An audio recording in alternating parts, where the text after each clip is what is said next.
ভারতীয় মুদ্রা রুপি গত শুক্রবার ইতিহাসে সর্বনিম্ন পর্যায়ে পৌঁছায়, যেখানে $1 বিক্রি হয় ৮৬.২০ রুপি।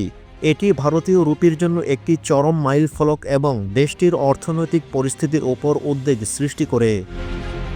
ভারতীয় সংবাদ মাধ্যম ইন্ডিয়ান এক্সপ্রেসের খবর অনুযায়ী এই দরপতনের মূল কারণ হিসেবে আমেরিকান ডলারের শক্তিশালী অবস্থান, বিদেশি বিনিয়োগকারীদের পুঁজিবাজার থেকে টাকা তুলে নেওয়া, অপরিশোধিত তেলের দাম বৃদ্ধি এবং অভ্যন্তরীণ পুঁজিবাজারে নেতিবাচক মনোভাবকে চিহ্নিত করে। বিশেষজ্ঞদের মতে এসব কারণে ভারতের অর্থনীতি এখন মহাসংকটে পড়ে। এদিকে রুপি হারানোর পাশাপাশি ভারতের শেয়ার বাজারে পতন দেখা দেয়। গত কয়েক সপ্তাহে শেয়ার বাজারে মূলধন কমে ১২ লাখ কোটি রুপি আর বিদেশি বিনিয়োগকারীরা প্রায় ১২,৭৮৭.৭৩ কোটি রুপি পুঁজি তুলে নিয়েছেন। ভারতের রাজনৈতিক মহল পরিস্থিতি নিয়েও চিন্তিত। কংগ্রেস শুক্রবার মোদী সরকারের সমালোচনা করে বলে, বিদেশি বিনিয়োগকারীদের শেয়ার বিক্রি এবং রুপির পতনে সরকারের অব্যর্থ পদক্ষেপের অভাব স্পষ্ট।